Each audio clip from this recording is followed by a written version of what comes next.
Amigas e amigos, aqui é Renata Fontoura e esse é o podcast COSEMS RJ Debate. O programa que mantém o gestor municipal de saúde atualizado nos principais temas da política de saúde no Brasil e no estado do Rio. O nosso entrevistado de hoje é Arthur Chioro. Chioro é médico, sanitarista, professor da Faculdade de Medicina da Unifesp, doutor em saúde coletiva pela Unifesp. Foi secretário municipal de saúde por mais de 9 anos, na cidade de São Vicente, São Bernardo do Campo, dirigente do Ministério da Saúde em alguns momentos, sendo diretor de atenção especializada de 2003 a 2005 e ministro de Estado da Saúde de 2014 a 2015. Hoje é presidente da Empresa Brasileira de Serviços Hospitalares, responsável pela gestão dos hospitais universitários federais. Seja muito bem-vindo, Arthur. O nosso tema de hoje é o lugar dos hospitais universitários no SUS. E desde já a gente agradece a sua disponibilidade. Oi, Renata. Oi, um abraço a todos os queridos companheiros e companheiras, gestores municipais de saúde do Rio de Janeiro e todo mundo que nos acompanha nesse podcast. Prazer estar aqui com vocês. Muito bom. Nós também estamos muito felizes com a sua participação. Bom, vamos começar um pouco a nossa conversa falando sobre a sua trajetória. A sua vida profissional e política, ela está intimamente ligada à construção do SUS no país, né? Eu queria que você fizesse um resumo, contasse um pouquinho para a gente sobre a sua caminhada. Olha, eu sou de uma geração que viveu a construção do SUS. Eu era R1 em Botucatu, no interior de São Paulo, em 1987, depois de ter feito faculdade aí no Rio de Janeiro, né? E vivi todo o movimento da reforma sanitária, né? A Assembleia Nacional Constituinte, os debates da construção do SUS na Comissão Nacional da Reforma Sanitária, né? Tinha participado da 8ª Conferência Nacional de Saúde ainda como aluno de medicina no meu 6º ano, e vivi todo o processo de construção do SUS. Em 1989, já como R3, né, eu tive a oportunidade de trabalhar com o Davi Capistrano na Secretaria Municipal de Saúde de Santos, que é a minha cidade. Eu tinha, então, 25 anos, eu me formei muito cedo, né, entrei na faculdade com 16 anos, e aos 29 anos, quando o Davi virou prefeito de Santos, nós também ganhamos a eleição na cidade vizinha, São Vicente, uma cidade de 330 mil habitantes. Precisava de uma equipe que dirigisse a Secretaria Municipal de Saúde e eu assumi a secretaria, né, muito jovem. Virei presidente do COSEN de São Paulo já nessa primeira gestão. Depois vim trabalhar com Humberto Costa, no primeiro governo do presidente Lula, em 2003, no Departamento de Atenção Especializada, com Jorge Sola, que também tinha sido secretário de Vitória da Conquista, com Humberto, que tinha sido secretário de Saúde no Recife, né? E construímos aí essa primeira gestão do presidente Lula, coordenei a implantação do SAMU, cuidei da política de reestruturação dos hospitais universitários, quando eu era diretor de atenção especializada. A vida foi me levando na universidade, depois novamente como gestor municipal, passei 5 anos como secretário de saúde em São Bernardo do Campo, onde tinham 4 hospitais municipais universitários, voltando a lidar com o tema. Fiz o meu doutorado sobre a contratualização dos hospitais de ensino, fiz toda a minha carreira de investigação científica, como professor da Unifesp, como professor do programa de pós-graduação, investigando políticas de saúde, sempre envolvido com o tema dos hospitais universitários, que é também o tema do meu pós-doc. E agora, nesse terceiro governo do presidente Lula, estou eu aqui presidindo a estatal que cuida de 45 hospitais universitários. Então a vida é meio assim, né? Vai nos amarrando no SUS e, ao mesmo tempo, me deixando sempre muito próximo desse tema da gestão dos hospitais de ensino. Sua bela trajetória que trouxe você até aqui, até esse processo Esqueci de falar que eu fui ministro, né? Nesse meio intervalo, só isso. 2 anos eu fui ministro também, né? Eu falei na sua Desculpa. apresentação, mas bom que você lembrou de novo. E essa trajetória ele trouxe até aqui, né? E aí, dentro desse contexto da construção da empresa brasileira de serviços hospitalares como uma solução para a gestão dos hospitais universitários. Eu queria que você falasse um pouco como foi esse processo, como foi essa construção da empresa brasileira de serviços hospitalares. Olha, de 2003 a 2005, quando eu coordenei a comissão de reestruturação dos hospitais de ensino, que participava a Andifes, que é a Associação dos Reitores, a Abrauê, que era a Associação dos Dirigentes dos Hospitais Universitários, mais os 4 ministérios que estavam envolvidos na época, Saúde, Educação, Ciência e Tecnologia, Gestão, Orçamento e Planejamento, né? Mais estudantes de medicina, estudantes de enfermagem, ABEM, era uma comissão muito ampla. Foi se consolidando o entendimento que o problema dos hospitais universitários não era meramente uma questão de financiamento. Ele passava por uma reinserção dos hospitais no SUS, né, por um novo papel na formação profissional dos profissionais de saúde, muito articulado com as discussões de revisão das diretrizes nacionais curriculares, né, mudança de verdade dos currículos. Passava por um novo papel na pesquisa que fosse mais comprometida com as necessidades do SUS, mais engajada com os grandes problemas de saúde do país, mas foi se construindo um consenso que era preciso encontrar uma nova modalidade de gestão, porque parte da crise dos hospitais universitários, naquela época, era já um arrastamento das dificuldades que a administração direta demonstrava ter na gestão desses hospitais e uma fuga para as fundações privadas de apoio, né, que levaram ao enorme endividamento das universidades. Então, boa parte do recurso de custeio, que já era pouco que o SUS repassava aos hospitais universitários, ele era utilizado para contratar pessoal via fundações de apoio, o que levou a uma situação caótica. Essa situação foi se agravando de tal maneira que o Ministério Público do Trabalho, o Ministério Público Federal e o Tribunal de Contas da União, mais a CGU, começaram a pressionar de maneira muito importante as universidades, o Ministério da Saúde, o Ministério da Educação, a encontrar uma solução. Já na gestão do então ministro José Gomes Temporão, se discutiu, ele estava na Saúde e o ministro Fernando Haddad na Educação, né, se discutiu uma alternativa, que era a da criação das fundações estatais. A matéria chegou a ser aprovada no Congresso, mas acabou não sendo regulamentada, né? E a crise foi se agravando, até que, por uma iniciativa que foi construída pelo governo, por meio de aprovação de uma lei federal, foi criada a EBSER, a Empresa Brasileira de Serviços Hospitalares, uma estatal totalmente dependente da União, do Ministério da Educação, que é o seu órgão supervisor, 100% por lei destinada ao SUS, né, para poder apoiar as universidades por meio do estabelecimento de um contrato de gestão especial, né, fazer a gestão desses hospitais universitários. Foi um início muito tumultuado, até porque havia muita resistência dos sindicatos, dos trabalhadores, né, embora todos os hospitais universitários que passaram para a gestão da EBSER tiveram aprovação nos seus conselhos universitários, né, que é a instância máxima de democratização. Então, foi uma trajetória difícil, né, dos hoje 11 anos que a empresa tem, 5 anos foram administradas sobre a égide do golpe, isso é importante, né? Então, assim, vinha numa perspectiva de construção, de reformulação, depois, a partir do governo Temer, ela entrou em refluxo, do governo Bolsonaro, ela praticamente congela suas atividades, há um momento de grande isolamento da EBSER, né? E com o terceiro governo do presidente Lula, né, o ministro Camilo nos convida para assumir a gestão, e a gente tem um processo de retomada. O que é mais interessante, Renata, os primeiros contratos começam a fazer 10 anos.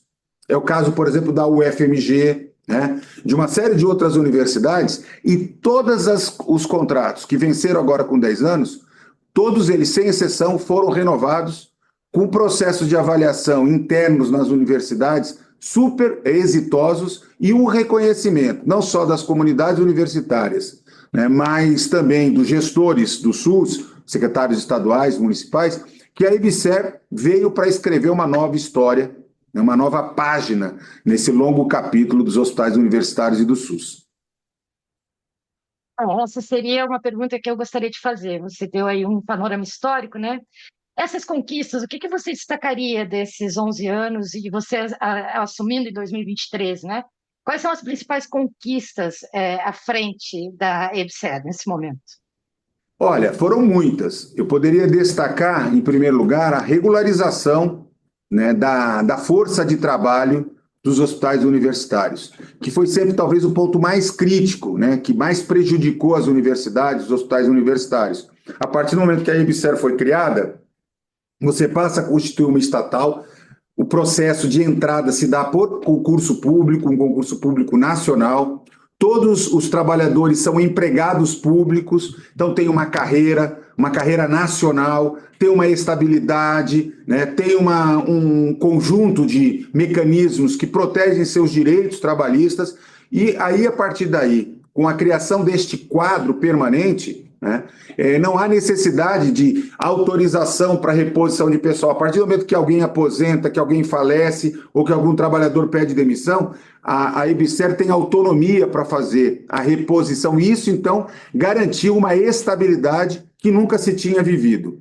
Além disso, né, se começou um processo de regularização das condições de funcionamento, né, de abastecimento dos hospitais, de funcionamento, etc.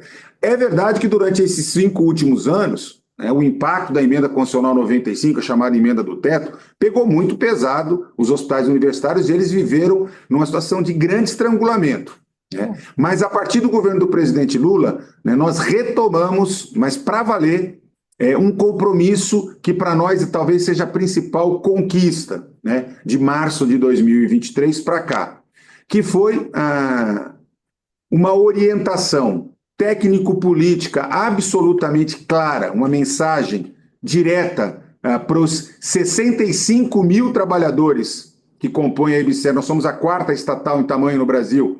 Hoje somos 65 nos 45 hospitais. A EBSER e os hospitais universitários são do SUS, para o SUS e atuam no SUS. O nosso compromisso é garantir que o aperfeiçoamento do SUS, a formação de trabalhadores da saúde para o SUS, pesquisas comprometidas com o SUS e produzir inovações que possam trazer o aperfeiçoamento do SUS. Então, essa nova orientação, junto com recursos objetivos, né, reposição da força de trabalho, a entrada de 4 novos hospitais universitários, né, em menos de um ano, a introdução da EBSER, dos hospitais universitários, pela primeira vez do PAC. Então, nós estamos um volume de recursos da ordem de 1.850 bilhões de reais de investimentos, inclusive para a criação de 8 novos hospitais universitários. São, ao todo, 28 hospitais que serão reformados, ampliados, ou seja, havia, até porque alguns dos nossos hospitais universitários estão completando 100 anos, 70 anos, 80 anos, 60 anos, então são hospitais que exigiam um volume de investimentos de renovação predial e principalmente renovação tecnológica, que eles não tinham essa perspectiva. E a partir dessa nova gestão do ministro Camilo Santana, do nosso presidente Lula, dessa parceria que o ministro Camilo Santana tem feito com a nossa ministra Nízia Trindade na área da saúde, o apoio da ministra Esther do IEC, do Ministério da Gestão e da Inovação, né? Então, essa forma de articular a atuação da EBSER tem permitido que rapidamente a gente consiga produzir uma reinserção, vamos assim, um novo lugar dos hospitais universitários no Sistema Único de Saúde, o que, inclusive, já começa a ser reconhecido pelos secretários estaduais e municipais. Quando eu assumi, a primeira coisa que eu fiz, eu pedi uma reunião na Assembleia do CONAS e na Assembleia do CONASENS, né? E ouvi muitas críticas. E a principal é de que os hospitais universitários vinham sendo administrados assim, de costas para o Sistema Único de Saúde. Por exemplo, na pandemia tiveram um papel estratégico, mas foram os que mais relutaram em entrar, demoraram para poder se somar. E hoje a gente ouve com satisfação os secretários municipais, os secretários estaduais reconhecerem, não que tudo está perfeito, mas os esforços que estão sendo feitos para recolocar os hospitais universitários, para que eles cumpram esse novo papel. Hoje nós temos uma situação normalizada de abastecimento, de recursos, de insumos, de pessoal, né? Agora com essa perspectiva de obras, conseguimos resolver um problema histórico que era, como nós estamos vinculados ao Ministério da Educação, os recursos do Ministério da Saúde ou do SUS, eles não eram computados como ações e serviços públicos de saúde. Então, os gestores municipais aí do Rio de Janeiro sabem muito bem o que isso significa, que os recursos que os hospitais universitários, né, aí no caso da Federal Fluminense, da Unirio, da UFRJ, não computavam como gastos de saúde. Um absurdo. Então, nós conseguimos primeiro reverter isso no Tribunal de Contas e depois, em 4 meses, aprovar uma nova lei, a Lei Federal 209, este ano, em que se resolveu essa situação. Os hospitais universitários são do SUS, são para o SUS, e os recursos podem e devem ser utilizados. Então, com isso, a gente criou um novo programa chamado ProSUS, né, que entrou no lugar do antigo REUF,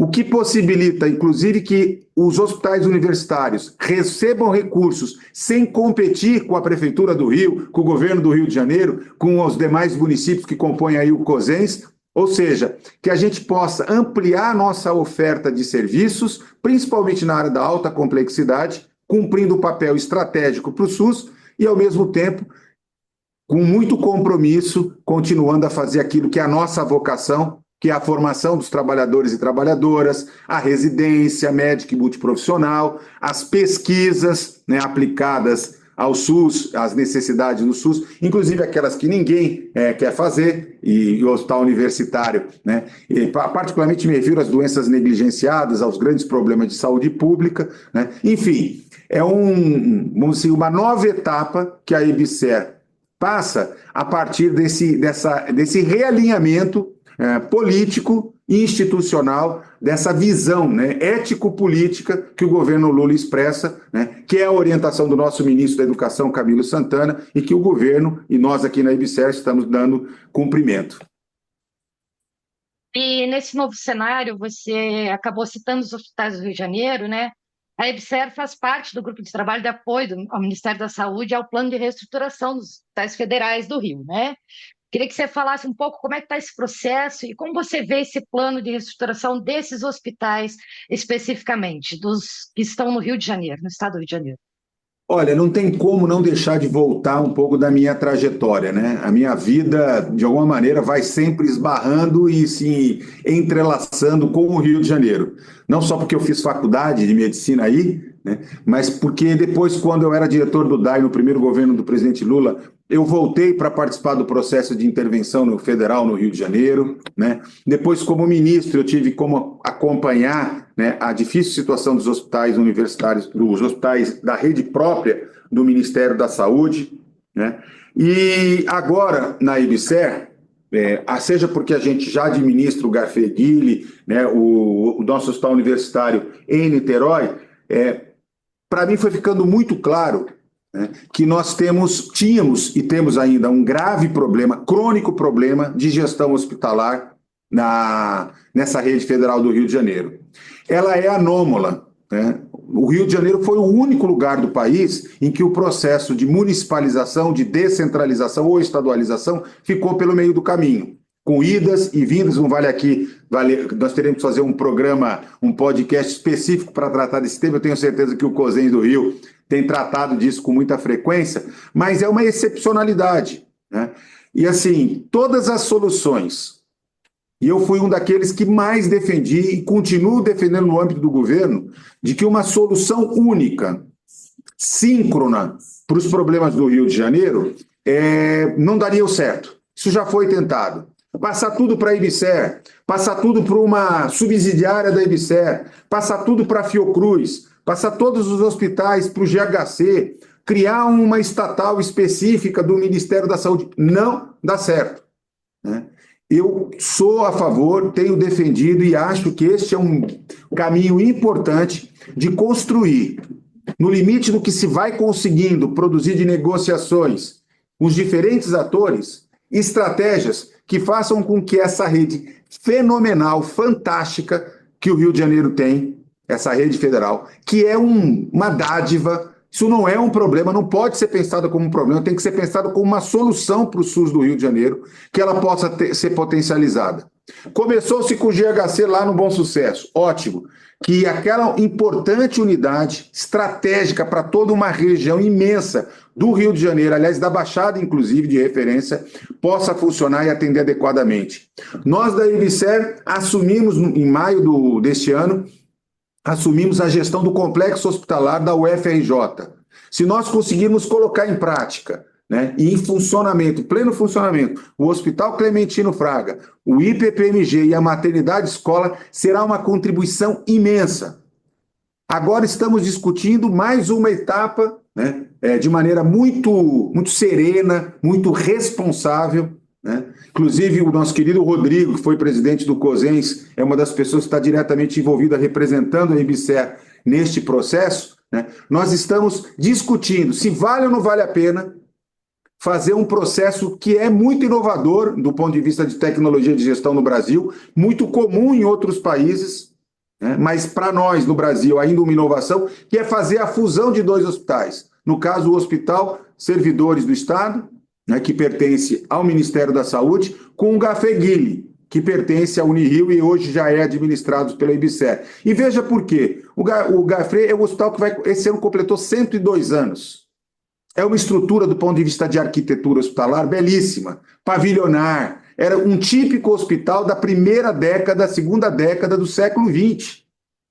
Tombado como patrimônio histórico. Praticamente para recuperá-lo, nós teríamos que reconstruir integralmente e ainda assim como um patrimônio histórico tombado. Ao mesmo tempo, nós temos a 1,5 km os servidores do Estado, um hospital com uma infraestrutura excelente, com capacidade para 500 leitos e com uma vocação muito parecida com a do Gafreguili. E o que nós discutimos nesse momento? Estamos construindo com muita tranquilidade uma comissão formada por todas as partes para analisar, fazer um diagnóstico, fazer uma proposição para submeter às instâncias decisórias se vale ou não vale a pena trabalhar com esta fusão.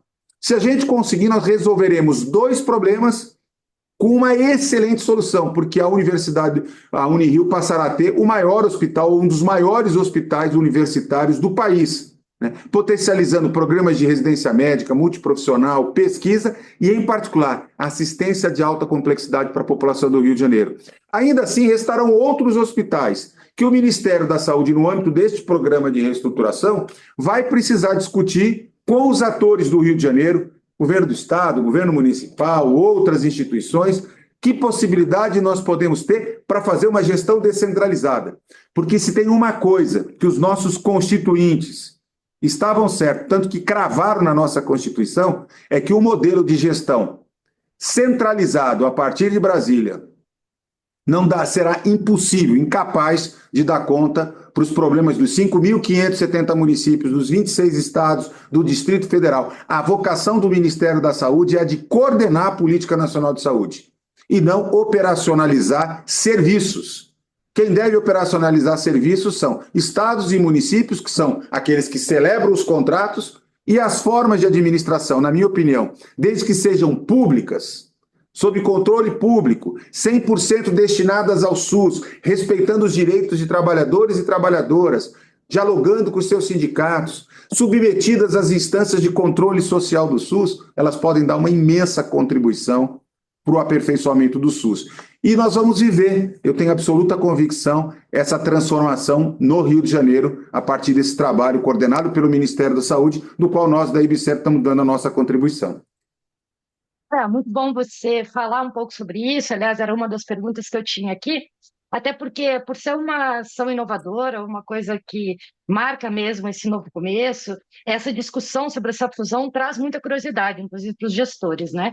Então, muito obrigada por você falar um pouco sobre isso e esclarecer que vocês estão ainda avaliando, analisando o que seria melhor, né? Qual seria a melhor solução. Mas partindo disso, você tem alguma previsão para os próximos passos em relação a isso, depois da decisão? Claro. Se realmente essa fusão acontecer, como que estaríamos? Bom, Quais seriam os próximos passos?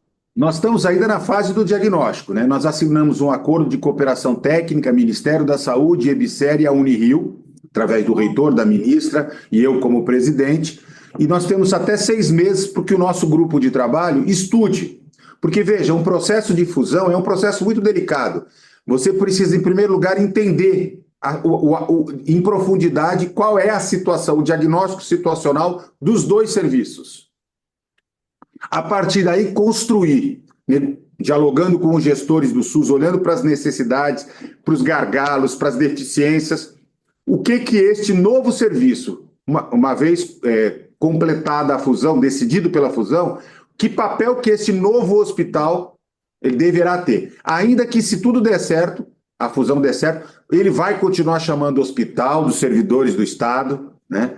vinculado à Unirio, o Ministério da Saúde terá que fazer a doação do hospital para a Unirio e a Unirio estabelecerá o contrato de gestão com a gente. Então, se tudo der certo, se o Conselho Universitário da Unirio aprovar, se o Ministério da Saúde aprovar, se o Conselho de Administração da EBSER, né, que é a instância máxima, claramente com o apoio do nosso ministro Camilo Santana, determinar que é uma ação importante que contribuirá com o SUS, contribuirá com a universidade pública, com a ciência, né, no Rio de Janeiro, nós avançaremos. A partir daí, a gente entra exatamente no mesmo processo que nós vivemos com a UFRJ. O diagnóstico é a primeira fase, se celebra o contrato de gestão e aí se começa uma delicada operação que será feita de forma bem progressiva, ela não será feita da noite para o dia, não será assim, segunda-feira todos os serviços estarão, todos os trabalhadores serão transferidos. Se tudo der certo e for aprovado, nós vamos conversar muito, estamos conversando muito com as chefias, com os trabalhadores, estamos iniciando esse processo, né?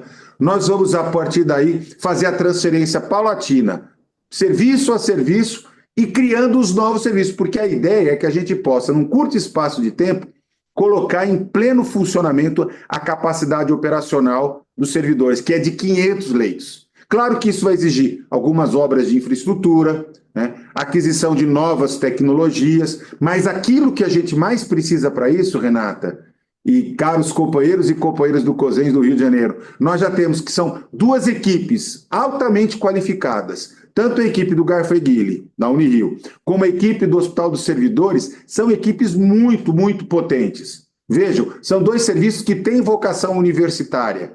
O primeiro programa de residência médica do Brasil surgiu nos servidores.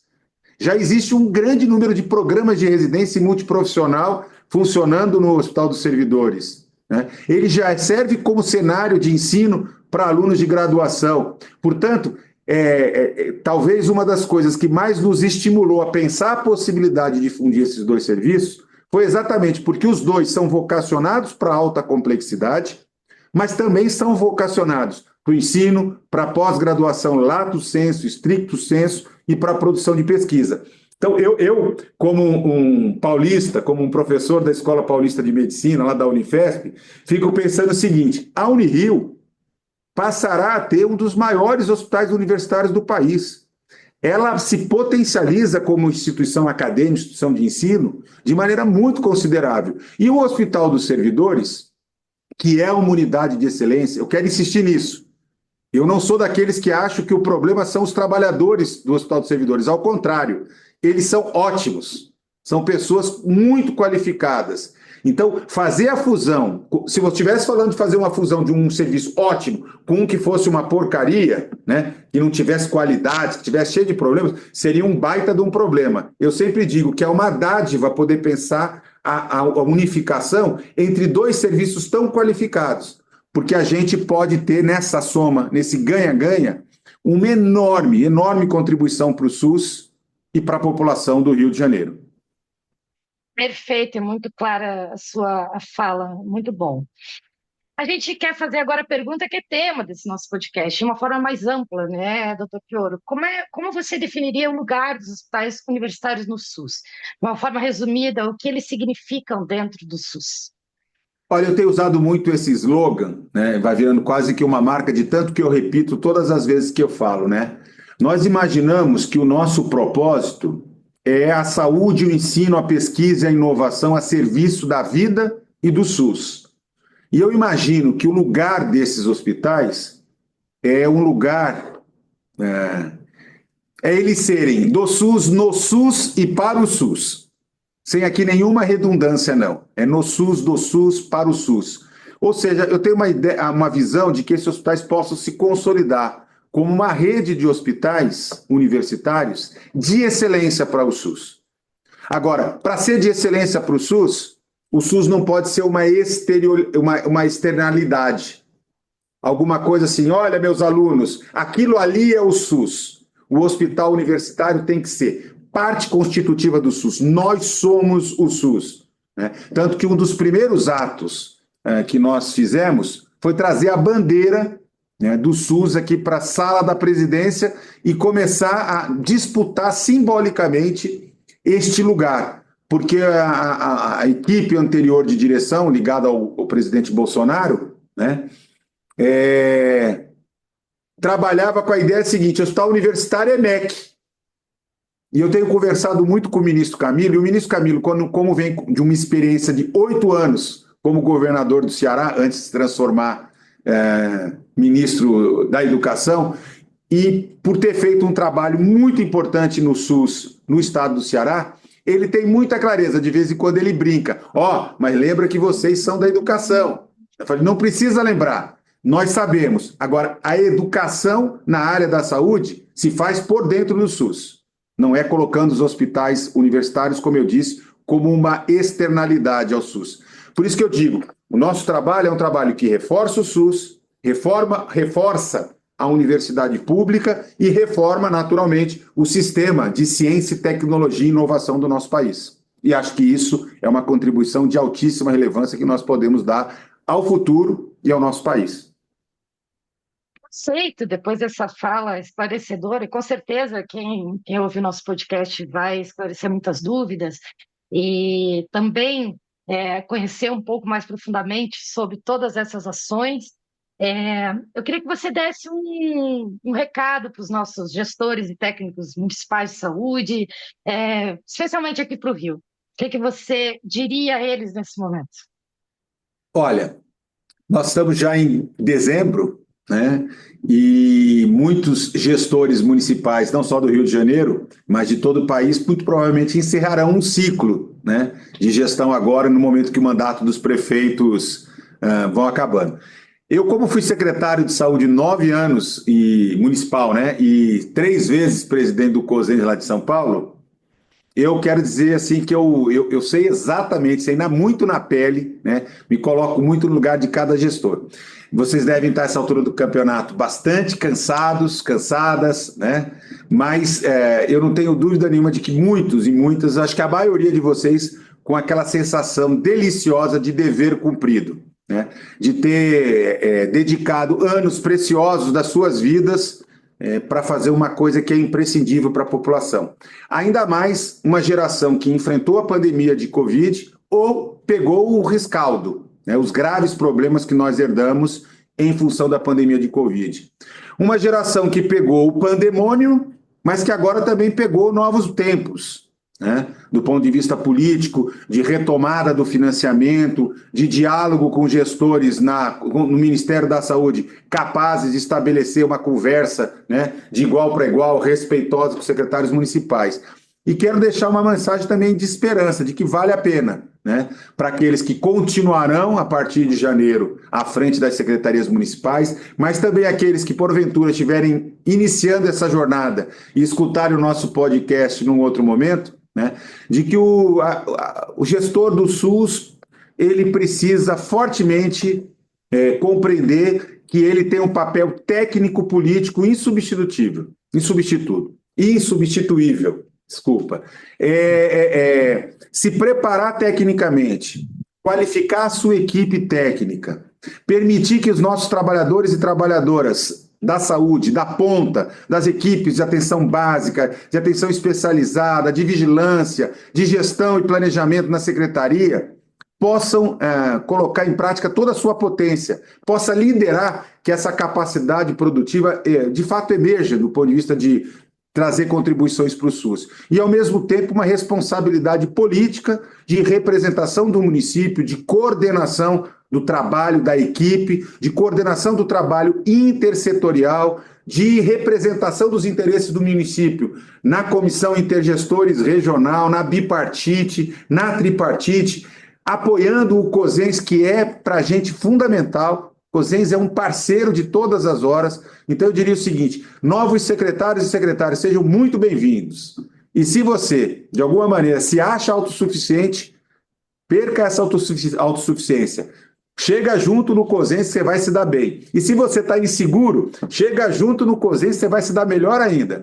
Porque sozinho a gente fica com muita dificuldade. Mas quando a gente reconhece que a gente pode compartilhar e construir junto, as coisas ficam um pouquinho mais fáceis. Então acho que era esse o recado. Bem-vindos e bem-vindas, parabéns para quem sai, parabéns para quem chega e vamos em frente, porque o SUS é assim, é uma corrida de bastão, né? Um vai passando para o outro e a gente tem uma tarefa porque ela é uma política de Estado, né? E acho que compreender que ela é uma política de Estado nos ajuda a entender que nós demos a nossa contribuição e um outro vem aí em frente e continua. Muito obrigado. Nós, do COSEMS Rio de Janeiro, queremos agradecer muito a sua participação. Com certeza, uma conversa esclarecedora e com muito aprendizado para todos os gestores e técnicos que vão, e as pessoas que vão ouvir o nosso podcast. Bom, esse foi o nosso COSEMS em Debate. Eu quero agradecer a atenção de todos e todas. Um forte abraço e até o próximo episódio. O COSEMS Debate é uma realização do Conselho de Secretarias Municipais de Saúde do Estado do Rio de Janeiro, COSEMS RJ. Apresentação e roteiro, Rodrigo Oliveira. Apoio e edição, equipe de comunicação do COSEMS.